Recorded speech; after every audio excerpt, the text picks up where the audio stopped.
২০২৪-এর জুলাইয়ে শিক্ষার্থীদের কোটা আন্দোলন রূপ নেয় আওয়ামী লীগ সরকার পতনের আন্দোলনে। টানা ৩৬ দিনের লড়াইয়ে শেখ হাসিনা সরকারের ১৫ বছরের শাসনামলের অবসান ঘটে ৫ আগস্টে। ছাত্র জনতার আন্দোলন দমনে বল প্রয়োগ করে আওয়ামী লীগ সরকার। এতে ব্যাপক হতাহতের ঘটনাও ঘটে। জুলাইয়ের এই গণ অভ্যুত্থান নিয়ে জাতিসংঘের মানবাধিকার কমিশনের প্রতিবেদন বলছে, ১৫ই জুলাই থেকে ১৫ আগস্ট পর্যন্ত ১৪০০ মানুষ নিহত হয়েছে।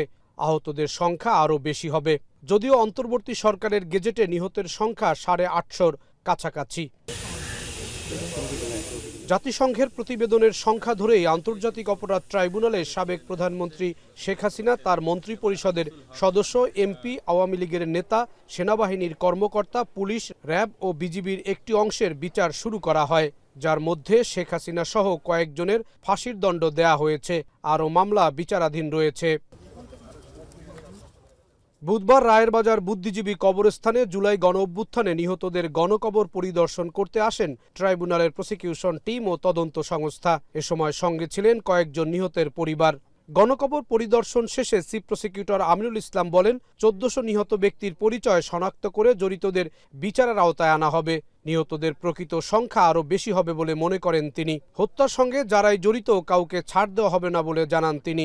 ইতিমধ্যে ৮৩৪ জনের মতো আমাদের যারা শহীদ হয়েছিল তাদেরকে আমরা শনাক্ত করতে পেরেছি, তাদের গেজেটভুক্ত হয়েছে। তার বাইরে যে ১৪০০ জনের মধ্যে আরও যারা আছে এবং প্রত্যেকটি গণকবরে আমাদের যে ডিএনএর মাধ্যমে আমাদের সেই শহীদদের লাশ শনাক্তকরণের জন্য আমাদের ইনভেস্টিগেশনের পক্ষ থেকে আমরা সেইভাবে কাজ করেছি। অনেকে ডিএনএ টেস্টের মাধ্যমে আমরা কিছু কিছু রিপোর্ট আমরা পেয়েছি। আরও আমাদের তদন্ত অব্যাহত আছে এবং যেভাবে তাদেরকে শনাক্ত করা সম্ভব হয় সেভাবে আমরা কাজ করে যাচ্ছি। জুলাই আন্দোলনে একটি হাসপাতাল থেকে কিছু মরদেহ নদীতে ভাসিয়ে দেওয়ার তথ্য পাওয়া গেছে, সে বিষয়ে তদন্ত চলছে।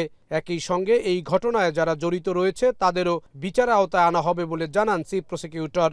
ঢাকারই একটি নিকটস্থ নদীতে একটি হাসপাতাল থেকে অনেক ডেড বডি পানিতে ভাসিয়ে দেওয়া হয়েছে, সেই তথ্য আমরা ইনভেস্টিগেশনে পেয়েছি।